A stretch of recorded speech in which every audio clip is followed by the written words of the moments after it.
Olá, aqui é o Lucas Liberato, psicólogo, voltando a compartilhar conteúdo aqui nas redes sociais, bem hoje, no dia 27 de agosto de 2024, em que a psicologia brasileira comemora 50 anos. E eu percebo que essa é uma boa data para voltar a compartilhar aqui e para trazer algumas reflexões sobre a minha atuação como psicólogo e de que forma algumas coisas que eu tenho refletido podem ser úteis para você, que é o motivo pelo qual você está compartilhando o seu tempo comigo aqui nesse vídeo.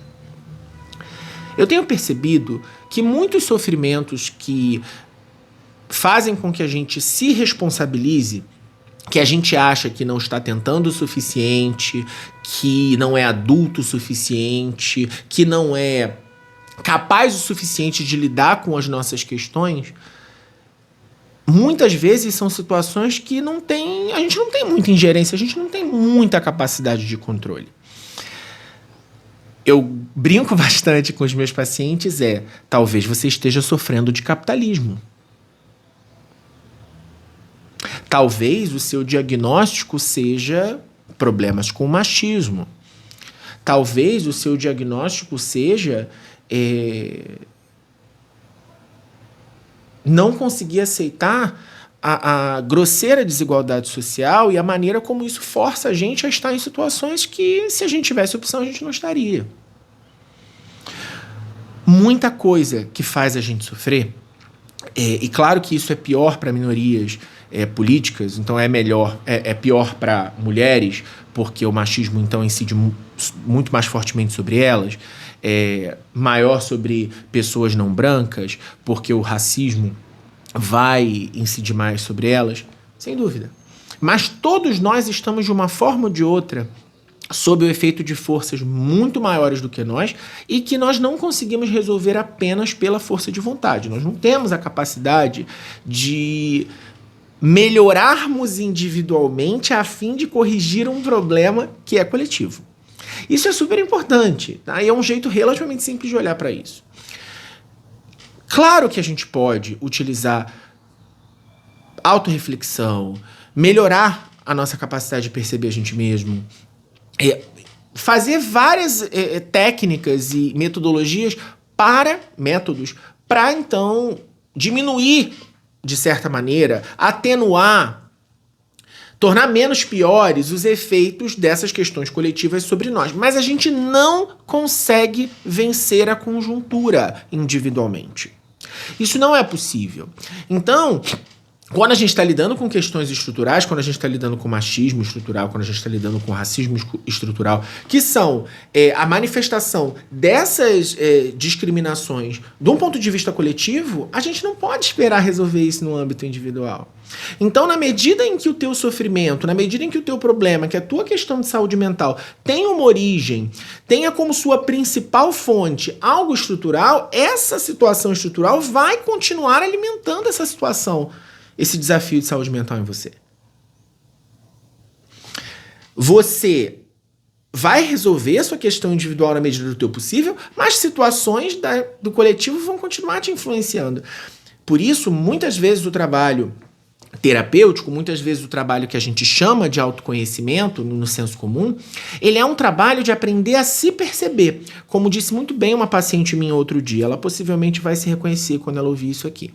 Se perceber é conseguir olhar para o que está acontecendo com a gente e conseguir, de uma certa maneira, elaborar a relação entre o pensamento, a emoção ou o comportamento com a forma como a gente funciona. Não significa que a gente vai saber todas as respostas, mas talvez que a gente consegue fazer melhores perguntas a gente mesmo. E olhar para o coletivo e entender essa minha insegurança, ela vem da forma como eu aprendi que é ser bonito, da forma como eu aprendi que é ser competente, da forma que eu aprendi ao longo de toda a minha vida, observando a minha cultura, observando o meu contexto social, que são as formas válidas de existir. Quando você começa a ser capaz de fazer essas correlações, em boa parte da tua experiência como pessoa, do teu dia a dia, você pode ser capaz de propor uma alternativa para você mesmo. Uma alternativa que você criou em cima daquilo que é verdade para você. Contextualizar o sofrimento tem muito a ver com questionar as hierarquias que são impostas a gente, questionar aquilo que a gente não teve a capacidade de decidir, mas que foi imposto e que moldou a gente. E é isso que, em grande parte, significa contextualizar o sofrimento, e é dessa maneira que pode ser útil para você. Eu entendo que alguns desses questionamentos são, de fato, coisas que a gente só para pensar quando as nossas necessidades estão atendidas, que a gente só para pensar quando os nossos problemas de sobrevivência já estão resolvidos. Isso é perfeitamente verdade. Não significa que as pessoas que estão passando por dificuldade não tenham questionamentos profundos, apenas que muitas vezes elas não têm a oportunidade de dedicar tempo a eles. Isso é outra coisa muito importante. Em que medida o teu sofrimento não vem de questões socioeconômicas? Em que medida o teu sofrimento não vem do fato de que o custo de vida só aumenta e muitas vezes a sua renda não acompanha? Que você não sabe se você vai conseguir cuidar de si mesmo na velhice? Se você se preocupa porque você está sem um plano de saúde? Essas questões também trazem sofrimento. Se você não sabe como é que você vai pagar suas contas daqui a 3 meses quando determinada situação mudar, essas questões vão afetar a tua saúde mental.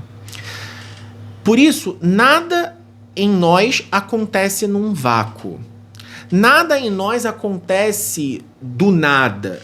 Nada entre nós, dentro de nós, é simplesmente questão de força de vontade. Sempre vão haver questões neurológicas, questões psicológicas, questões biológicas, físicas, questões sociais, questões econômicas, questões de inúmeros fatores que estão ali influenciando. E quanto mais a gente perceber a nós mesmos e a relação com tudo isso, mais fácil fica que a gente então possa se oferecer soluções diferentes.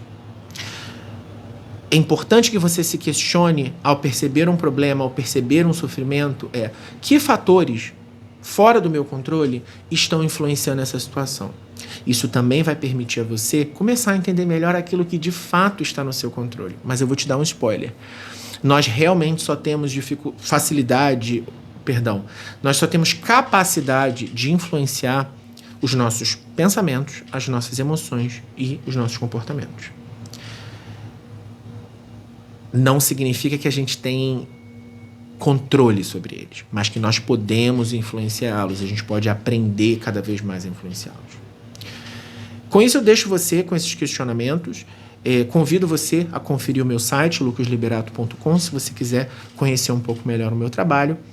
Espero que a gente se veja de novo por aqui. Um beijo.